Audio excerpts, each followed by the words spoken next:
नमस्कार. मी अरविंद आठले. मागच्या भागामध्ये सुरजी अंजनगावच्या देवरायांची कथा आपण ऐकली आणि रामरायांनी जसं ते गुरुत्वाचं ते एक आपण उदाहरण त्यावेळी बघितलं. गोविंदनाथांच्या कृपेने युगपट्टा झाला त्यांचा आणि देवरायांचे देवनाथ झाले. गोविंदनाथ हे एकनाथांपासूनचे 13वे सत्पुरुष आणि मग देवनाथानंतर पालखीचा मान मिळाला. मुख्यमठ सुरजी गावात त्यानंतर अनंतफंदींची कथा आपण बघितली. अनंतफंदी काळात त्या काळातले अतिशय प्रसिद्ध असे कवी होते. तर फंदी नाव त्यांना कसं आलं, तर फंदी फकीराने त्यांना कवित्वाचा वर दिला होता म्हणून ते फंदी नाव लावत असत. शाहिरी, काव्य, लावण्या त्या काळी आणि काव्य कुस्त्या चालत असत त्या काळच्या, आणि त्यामुळे या दोघांची काव्य कुस्ती झाली एक प्रकारची. आणि मग पंढरपूरच्या वाळवंटात देवनाथ आणि आनंद फंदी यांची काव्य कुस्ती 3 दिवस चालू होती. आनंद फंदी त्यात हारले आणि मग त्यांनी देवनाथांचं गुरुत्व स्वीकारलं. त्यानंतर वाराणसीला कीर्तन करताना काही अप्रिय प्रकार घडला आणि काशी विश्वेश्वराची शपथ घेऊन देवरायांनी कीर्तन सोडलं. ग्वाल्हेरला दौलतराव शिंदे यांचं आमंत्रण आलं. नाईलाजाने कीर्तन म्हणाले, पण त्यांनी सांगितलं काहीतरी अघटित होईल आणि रामरायाच्या उत्सवाच्या मंडपाला आग लागली. धावाधाव झाली, चेंगराचेंगरी झाली आणि ज्या ठिकाणी कीर्तनाला उभे होते तसेच ते हल्ले नाहीत तिथून आणि त्याच ठिकाणी ते लुप्त झाले. त्यांचं काहीही पुढे सापडलं नाही. अशा प्रकारे त्यांचं अवतार कार्य त्या ठिकाणी संपलं. अशी एक अतिशय बहारदार अशी कथा, साधकांच्या सगळ्या कथा, निरनिराळ्या संतांच्या कथा आपण याद्वारे ऐकतो आहोत. तर मी आज विनंती करतो मिलिंदराव की पुढचा भाग आता त्यांनी आणखीन रंजक सगळा जो भाग आहे, जो जो प्रेक्षकांना आवडतो. प्रेक्षकांना जास्ती तत्वज्ञान आवडत नाही, परंतु ते काही काही सांगणं आवश्यक असतं. आवश्यक असल्याशिवाय मिलिंदराव तसं काही करणार नाही त्याची खात्री बाळगा. तर मी त्यांना विनंती करतो की आजचा पुढचा कथाभाग त्यांनी सुरू करावा. सर्वांना माझा नमस्कार. काका तुम्हालाही माझा नमस्कार आणि समर्थ सद्गुरू श्री गजानन महाराजांच्या चरणी साष्टांग दंडवत घालून आजच्या भागाला आपण सुरुवात करूया. देवनाथ महाराजांची कथा आपण काल ऐकली. तर आता आणखीन एका समकालीन संतांची कथा आपण ऐकणार आहोत. त्यांचं नाव आहे मुंगसाजी बाबा. त्यांचा आणि महाराजांचा काय संबंध आला, तो आला संबंध. कारण देवनाथ महाराज हे महाराजांच्या खूप आधीच्या काळातले, पण मुंगसाजी महाराज हे समकालीन. तर त्यामुळे त्यांचा काय संबंध नेमका आला ते आपण जरा त्याच्यावर प्रकाश टाकूया. कारण ही सुद्धा एक विलक्षण चरित्र परमेश्वराने घडवलेलं आहे मुंगसाजी बाबांचं. या सगळ्यांचा उल्लेख गजानन विजय ग्रंथात आलेला आहे, म्हणून आपण हे सगळं या संतांच्या जीवन कार्यावरती प्रकाशझोत टाकतोय. तर आता झालं असं की यवतमाळ जिल्ह्यातल्या दारव्हा तालुक्यातल्या धामणगाव या गावामध्ये दिनांक 5 सप्टेंबर 1863 शके 1775 रोजी श्री मुंगसाजी महाराजांचा जन्म झाला. त्यांच्या वडिलांचं नाव विक्रमजी आंभोरे आणि आईचं नाव गमाईबाई असं होतं. हे दोघही पती पत्नी तुळजापूरच्या देवीचे आराध्य असे, त्यांचं ते आराध्य होतं, ते तिथे अनन्यसाधारण भक्त होते. आता त्यांच्या आयुष्यामध्ये तुळजाभवानी शिवाय त्यांना दुसरं काही सुचत नव्हतं, इतकं ते त्या भक्तीमध्ये तल्लीन झालेले होते दंपती. आणि मग झालं असं की भवानीच्याच कृपेने त्यांना हे मुंगसाजी हे पुत्ररत्न प्राप्त झालं. आता तुळजाभवानीच्या आशीर्वादाने झालेल्या बालकाचं नाव स्वतः तुळजाभवानीनं एका घरंदाज स्त्रीचं रूप घेऊन, शालीनं असं ते रूप घेऊन, ते सालंकृत अशा त्या तुळजाभवानी आईसाहेब एका स्त्रीच्या रूपाने आल्या त्यांच्या घरी आणि त्यांनी त्या मुलाचं स्वतः बारसं केलं, मुलाच्या कानात स्वतः नाव सांगितलं, तुळजाजी असं नाव स्वतः तुळजाभवानीने येऊन ठेवलंय. केवढं मोठी पुण्याई असेल त्या मुंगसाजी बाबांची. पण ते तुळजाजी म्हणून त्यांचं नाव ठेवलं गेलं. आणि तुळजाजी जसं जसे मोठे व्हायला लागले तसं तसं त्यांच्या वागण्यात कमालीचा फरक आई वडिलांना जाणवायला लागला. काय फरक होता तो? तर त्यांचं वागणं सर्वसामान्य मुलांसारखं अजिबातच नव्हतं. म्हणजे रीतीभातीला धरून चार चौघांच्या सारखं त्यांचं वागणं नव्हतं. काहीतरी विचित्र ते वागत असत. म्हणजे त्यांचं त्या काळीच कुठेतरी शून्यात नजर हरवून बसणं, काहीतरी वेडवाकडं बोलणं, म्हणजे ज्याचा संदर्भ काही लागत नाही असं बोलत राहणं. आणि मग कुठल्याच गोष्टी मुलांचं कसं असतं की हट्ट करा किंवा काहीतरी खोड्या करा, मस्ती करा, खेळा, धावा. हे त्यांनी काही केलं नाही. ते एका जागी गोळ्यासारखे बसून राहत असत. आणि काही विचारलं तरी उत्तर देतच असत. अशातलाही भाग नाही. बरं असंही नव्हतं की काहीतरी ते नुकसान करत होते म्हणून त्यांना काहीतरी शिक्षा करावी, मार द्यावा, असंही त्यांच्या वडिलांना कधी वाटलं नाही. कारण त्या मुलाकडनं काही अपेक्षाच नव्हती. म्हणजे आजकाल आपण जसं बघतो मतिमंद मुलांच्याकडे ज्या नजरेने समाज बघतो, त्या नजरेनेच या मुलाकडे त्याचे आई वडील पाहत होते. वास्तविक ते मतिमंद नव्हते. ही गोष्ट तेवढीच सत्य आहे, 16 सत्य आहे. आणि मग काय करायचं की कधी जेवायचंच नाही, उपाशी राहायचं. कपडे घरची सधन परिस्थिती होती पण तरी सुद्धा धडके कपडे घालायचे नाही. काहीतरी मळके विटके कपडे घालून एका कोपऱ्यात कुठेतरी बसून राहायचं, नजर शून्यात हरवलेली. असं त्यांचं ते सगळं वागणं बघून त्यांच्या आई वडिलांना प्रचंड दुःख झालं. त्यांना एक भाऊ होता, नाव होतं त्याचं अर्जुन. पण त्याच्या बाबतीत असं काही नव्हतं. तो सर्वसामान्य मुलांसारखा, जे अपेक्षित आहे आपलं मूल अशा पद्धतीने वाढावं त्या पद्धतीने तो भाऊ त्यांचा वाढत होता. पण ह्यांच्या बाबतीत मात्र आई वडिलांना अपरिमित दुःख व्हायला लागलं की अरे असं का? तुळजाभवानींनी दृष्टांत दिलाय की तुझ्या पोटी देव येणार आहे. आणि मग त्या पद्धतीने जसं देवनाथांच्या बाबतीत झालं तसं तिथं तुळजाभवानींनी यांच्याही आई वडिलांना दृष्टांत दिला होता. पण मग असं का? मग देवाचा आशीर्वाद म्हणून हा जो मुलगा जन्माला आलेला असेल आणि तुळजाभवानींनी सामक्षा दिलेली आहे की मी स्वतः बारशाला येऊन त्याचं नाव ठेवलेलं आहे. मग एवढं जर अलौकिक आपल्या घरामध्ये घडलेलं असतानाही हे पुत्र रत्न असं का बरं निपजावं? आणि आपल्याला ह्याचं अपरिमित दुःख का व्हावं? अर्थात ही संसारी माणसं होती, भक्त होती तरी संसारी माणसं होती. त्यांना ह्या सगळ्या जनरीतीचं भान ठेवायलाच लागत होतं. मग जनरीतीप्रमाणे त्यांचं मूल वाढत नव्हतं. याचं कारणच असं होतं की मुळातच जन्मतः हे बालक उन्मनी अवस्थेमध्ये असल्या कारणाने त्यांची ही उन्मनी अवस्था म्हणजे नेमकं काय हे समजून घेण्याची पात्रताच मुळे आजूबाजूच्या कोणाकडे नसल्या कारणाने अरे हे असं विचित्र मूल आपल्या पदरी का जन्माला आलं, आपल्या पोटी का जन्माला आलं, ह्याच्याच विवंचनेत ते आई वडील फार दुःखी व्हायचे. आणि मग रीतीप्रमाणे आता जनरीत काय आहे? अरे यांच्या आंभोऱ्यांच्या घरामधलं काहीतरी हे पोरग आहे ना ते विचित्र आहे बरं का. अरे नाही रे, तो जन्मता वेडाच असला पाहिजे. याच्या आई वडिलांना काय कळते? ते बघ कसं येड्यासारखं करते. मग त्याला लोकांनी चक्क वेडा हा शिक्का मारून गावातली लोक मोकळी झाले की आंभोऱ्यांच्या घरामध्ये एक वेडा जन्माला आलेला आहे.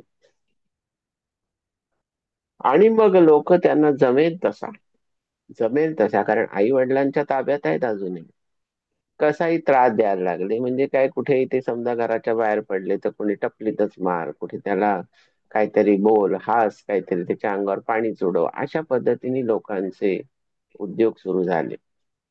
आई वडिलांना अर्थात याचंही फार दुःख झालं की अरे लोक आपल्या मुलाची इतकी टवाळी करायला लागले. पण आई वडिलांच्या धाकामुळे असेल, लोकांचे ते सगळे उद्योग हे जरा कमी प्रमाणात व्हायला लागले होते. अशातच मुंगसाजी 14 वर्षाचे झाले. आता त्यांचं मुंगसाजी म्हणजे तुळजाजी, अजून ते मुंगसाजी झालेले नाही. ते मुंगसाजी कसे झाले ते नंतर येईल कथाभाग. ते तुळजाजीच होते. ते तुळजाजी 14 वर्षांचे झाले. पण झालं असं, हे सधन कुटुंब होतं तरी सुद्धा तुळजाजीच्या वडिलांना म्हणजे विक्रमजी आंभोरे यांना अपार दान धर्म करायची सवय होती. पण त्यांनी मागे पुढे कधी पाहत नसत की दान धर्म किती करायचा, त्याला काही सुमार आहे की नाही. मग आपण जी बंडू तात्या दंड्यांची जी कथा ऐकली की त्यांच्याही घरात तेच चाललं होतं. बंडू तात्यांना सतत पाहुणे मंडळांची सरबराई करायची सवय होती आणि अनाठाई खर्च बंडू तात्या दंडे करत असत. त्याच्यामुळे त्यांना विपन्न अवस्था आली. तसाच प्रकार इथं घडला. विक्रमजी आंभोर यांच्या दानशूरपणाला काही धरबंद उरला नाही आणि त्यामुळे झालं कसं की जी काही संपत्ती होती तिचा हळूहळू ऱ्हास व्हायला लागला आणि मग या कुटुंबाला एक दिवस विपन्नावस्था पत्करावी लागली. आता विपन्नावस्था पत्करली आहे, पण थोडीफार काय शेतीवाडी असेल त्याच्यातनं अन्नधान्य मिळत होतं इतकंच. पण रोख रक्कम, ठोक पैसा असा घरामध्ये काही उरला नाही आणि जे काही कुटुंबाची जी सधन अवस्था होती ती लयाला गेली. आणि मग असं झाल्यानंतर आता हा 14 वर्षाचा मुलगा आहे, काहीच करत नाहीये. आता कुटुंबावर तर अशी विपन्न अवस्था आली आहे, तर आपल्या मुलाने आता काहीतरी काम धंदा करावा असं विक्रमजींना वाटायला लागलं. पण काय काम देणार या मुलाला? कोणतंच कला कौशल्य नाही, कुठलीही अक्षर ओळख नाही, शाळेत गेलेला नाही, काम तरी काय द्यायचं? पण मग तुळजाजींनी स्वतःहून त्यावेळेला, त्यांना ती परिस्थिती कळत होती, उन्मनी अवस्था असली तरी सुद्धा ती त्यांच्या पुरती होती ना. पण त्यांना जगताचं तर भान होतच की. भान सुटलेलं असतानाही भान होतं, हे एक वेगळंच रसायन आहे बरं का. तर हे भान होतं त्यांना आणि त्याप्रमाणे मग तुळजाजींनी गायी राखण्याचं म्हणजे गुराख्याचं काम स्वीकारलं.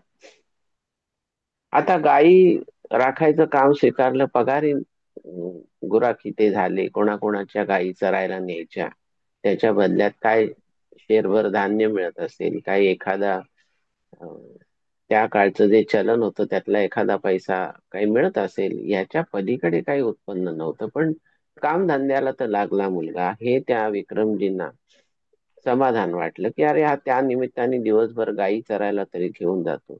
आता हे गुरं चरायला घेऊन जायचे, असतील किती 50-60 गुरं घेऊन जात असतील गायी. पण रानात गेल्यानंतर जिथे त्या गुरांना चरायला सोडायचंय तिथे त्या त्यांना मोकाट सोडून देत असत आणि स्वतः मात्र एका जागी कुठेतरी शून्यात नजर लावून बसत असत. उन्मनी अवस्था होती. म्हणजे गायी कुठे गेल्या, काय गेल्या ह्यांचं त्यांना शुद्धच नसायची. गायींच्या मागे मागे जाणं, त्यांच्यावर लक्ष ठेवणं हे काम तर त्यांनी पहिल्या दिवसापासूनच केलं नाही. पण तरी सुद्धा त्या गायींनी कोणतंही कोणाचं नुकसान केलं नाही. त्या त्यांच्या परिघामध्ये जाऊन चरत असत आणि आपोआप पोट भरलं की मुंगसाजींच्या म्हणजे तुळजाजींच्या जवळ येऊन थांबत असत. आता वयाच्या 15व्या वर्षी म्हणजे 14व्या वर्षी काम धंद्याला लागली, कुठले गुराख्याचं काम स्वीकार. मग वयाच्या 15व्या वर्षी केवळ आईची इच्छा म्हणून किंवा आईने आज्ञा केली म्हणून तुळजाजींनी विवाह केला. पण त्यांचं त्या संसारामध्ये काडी मात्र लक्ष नव्हतं. आता त्यांची ही विरक्ती वृत्ती होती संसाराच्या बाबतीत स्वतःच्या. मुळात आधी 15व्या वर्षी लग्न झालेलं, धड लहानपण संपलेलं नाही, धड तारुण्य आलेलं नाही, पौगंडावस्थेमध्ये केलेलं लग्न. काय त्या लग्नाकडनं तरी त्या नवरा बायकोंना अपेक्षा असणारे बरं. ते 15 वर्षाचे, मुलगी असेल 7-8 वर्षाची, याच्या पलीकडे नाही. कारण बालविवाह सर्रास होते आणि मुलगी 15 वर्षाची झाली म्हणजे घोड नवरी झाली, आता तिचं कसं होणार असे कपाळाला हात लावून तिचे आई वडील बसत असत.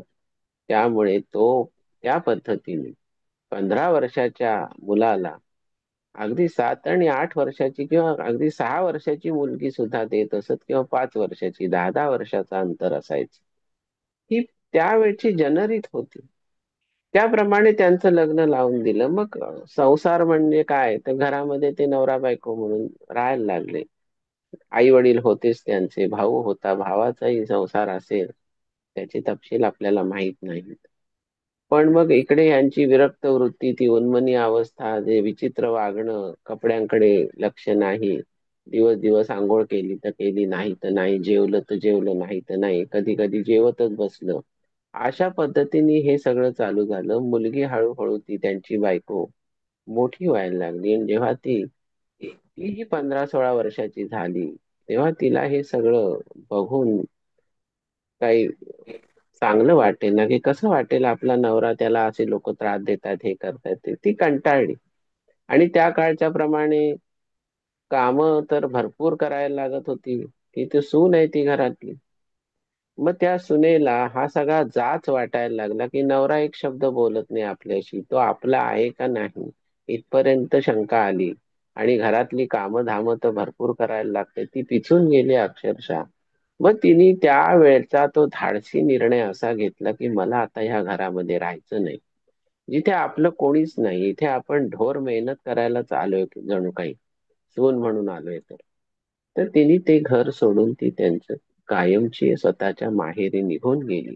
त्यानंतर पुन्हा ती कधीही तुळजाजींच्या आयुष्यात आलेली नाही.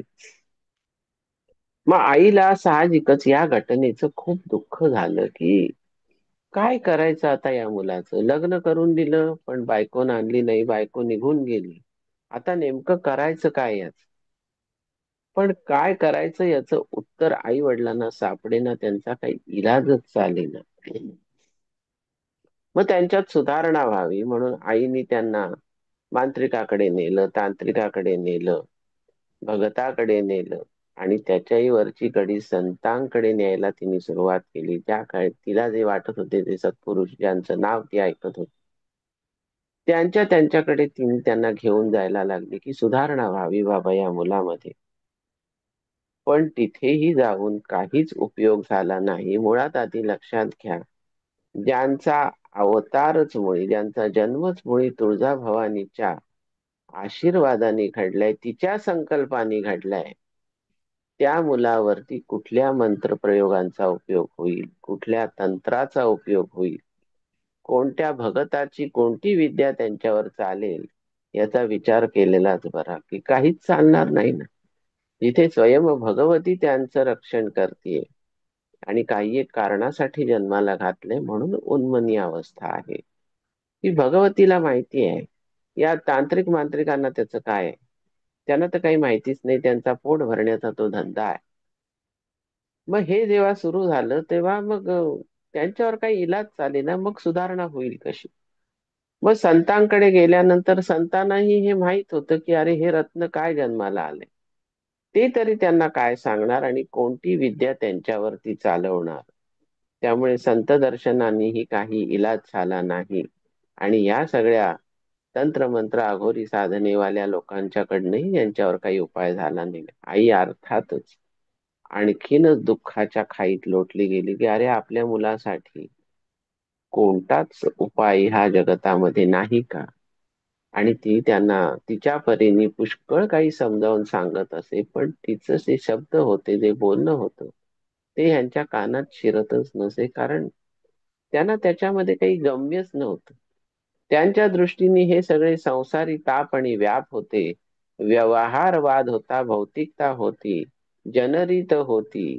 आणि त्या जनरीतीची यांना काहीही घेणं देणं नव्हतं. म्हणूनच तर ते अशा पद्धतीने त्यांचा काळ व्यतीत होत होता. मग आता मुलामध्ये काही फरक पडावा, तो चांगला वागावा, असं तिला मनोमन जरी वाटत असलं, तरी यांचं वागणं तसं नसल्यामुळे आधीच लोकांनी त्यांना वेडा ठरवलं होतं. आता तो वेडा पिसा झाला, असं लोकांचं मत झालं. मग तर काय, खुलेआम लोकांनी त्यांना त्रास द्यायला सुरुवात केली, की आता आई वडिलांना कोण जुमानतो, मुलगा आता मोठा झालाय, मग द्या त्याला त्रास. आणि काय, हे काय 24 तास घरामध्ये बसून राहत नसत. गाई राखायला तर ते रानात जातच होते, गावातनं जायलाच लागायचं. तिथं त्रास द्यायचा, त्यांना दगड मारायचे, त्यांच्या अंगावर शेण फेकायचं, त्यांच्या अंगावर गटारातलं पाणी फेकायचं. आता ह्यामध्ये लोकांना कुठला आसुरी आनंद मिळतो हे अजूनही गुलदस्त्यात आहे. ही विकृत मनस्थितीतली माणसं असतात, तीच असा त्रास देऊ शकतात. वास्तविक तुळजाजींच्या कडून त्यांना कोणता त्रास होता का? तर काही नाही. पण आपण ह्याच्या आधी बघितलेलं आहे की जिथं न्यून आहे ना, न्यून म्हणजे आपल्याला वाटतंय तसं काही नाहीये, की आपण ज्या जनरीतीमध्ये आपल्या प्रवाहामध्ये जे चाललोय त्या प्रवाहाच्या विरुद्ध पोहणारा हा मनुष्य आहे. मग तो आपल्यासारखा नाही. मग त्याला काठ्या हाणा. अरे तू प्रवाहाच्या विरुद्ध पोहूच कशा शकतोस? तुला प्रवाहाबरोबरच गटांगळ्या खात जायला लागणार. पण तू तसं करत नाहीस तर आम्ही तुला त्रास देणार. ही जनमानसांची आजवर चालत आलेली रूढी आहे. आजही अगदी मतिमंद मुलांकडे सुद्धा पाहण्याचा जो विकृत दृष्टिकोन आहे ना, तो बदललेला नाही. वास्तविक आता कोणी त्याच्या अंगावरती पाणी टाकत नसेल, त्यांना दगड मारत नसेल विकृतपणे, पण शेवटी कसं झालं की बघण्याचा दृष्टिकोन समाजाचा फार विचित्र आहे. आणि तो त्या मुलाच्या आई वडिलांना फारच क्लेशकारक असतो. पण अर्थात ह्याला कोण काय करणार आणि ह्या मनस्थितीला कोण बदलणार? कारण आपण पाहिलं की सर्वसामान्य आणि अतिसामान्य जाणीवांचीच माणसं हे सगळे उद्योग अशा माणसांसाठी करत असतात. आणि त्याला कोण काय बदलू शकतं? मग तुळजाजींना ह्या पद्धतीचा त्रास व्हायला लागला. आणि मग काय झालं की ते रानोमाळ भटकायला लागले. गाई घेऊन जायचं पण कुठे कुठे भटकत राहायचं. आईला काळजी ना की बाबा आपला मुलगा जेवलेला नाही, आपल्या मुलांनी दूध सुद्धा प्यायलेलं नाही सकाळपासून, पोटात काही अन्नाचा कण नाही. मग ती माऊली अशा वेळेला काय करत असेल? ती माऊली त्यांच्या शोधार्थ जेवण आणि पाणी असं ते का टोपलीमध्ये घेऊन डोक्यावर घ्यायची ती टोपली आणि वणवण वणवण ती पण भटकत असे की कुठे आहे माझा तुळजाजी? त्या उपाशी तापाशी कुठेतरी ते येडबागडं पोर आहे माझं, ते फिरतय रानोमाळ, त्याला निदान दोन घास खायला तरी घालावे, ही त्या माऊलीची धडपड होती. आणि मग त्या पद्धतीने ती त्यांचा शोध घेत घेत घेत वणवण भटकत असेल. जिथे तिला ते सापडत तिथे त्यांना ती मायेने जेव घालत असे.